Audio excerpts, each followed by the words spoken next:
Hello, this is Gary Westby, champagne buyer with KLWine Merchants, here today to talk about a special offering from Gosset, a limited offering that just was released.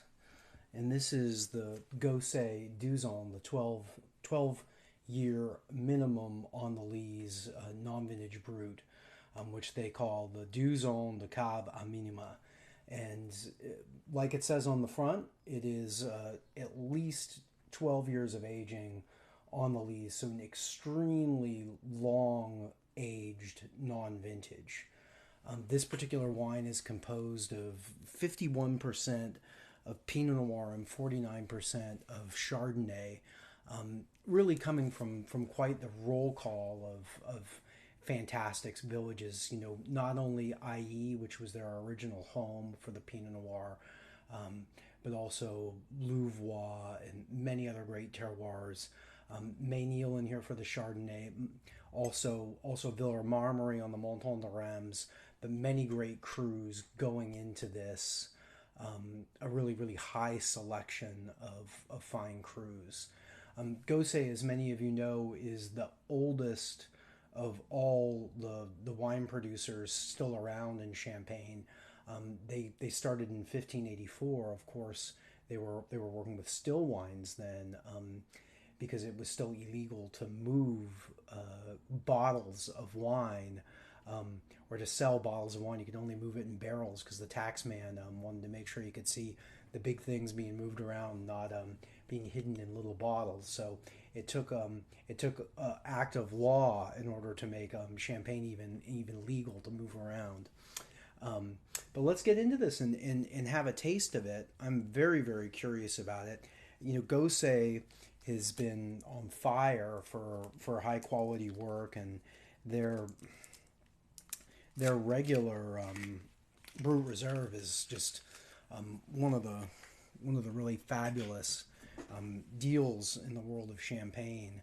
And I'm very fond of long aged non-vintage, long surly aged non-vintage.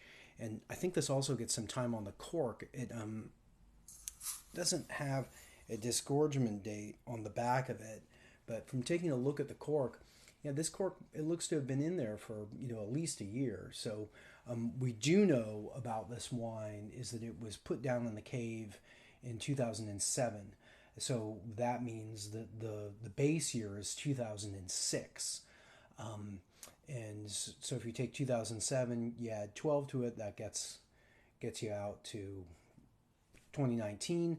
So 12 years minimum on the lees is really a good name for it, because this cork looks like, you know, maybe a little over a year, but not tremendous much more than that, I wouldn't say, from looking at it. Let's have a taste. So, taking a look, the color, you know, it's definitely starting to get some straw color in there, but still very bright. Very nice bead. Oh, just gorgeous brioche. You know, that's the way to get the brioche, is with time. This is the real toast, not toast that's brought on by some you know, fancy designer yeast strain, but real lees contact. I'm also getting wonderful savory, nutty elements from the Pinot Noir. Certainly some hazelnut in there.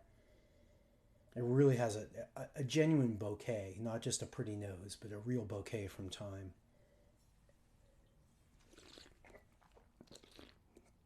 Wow. It says that it's dosed at 7 grams per liter. It tastes really quite dry. I think that high percentage, I mean, it's basically even percentages, but that the quality of the Chardonnay really gives this thing some drive, some great minerality and chalkiness on the back end. This comes across as much crisper than the you know, the nuts and the dried fruit would suggest on the nose, and I love that. I love it having both that freshness, those characteristics of freshness, and the characteristics of long aging, and I really think that this one delivers both. So a toast to you, and hopefully in person soon.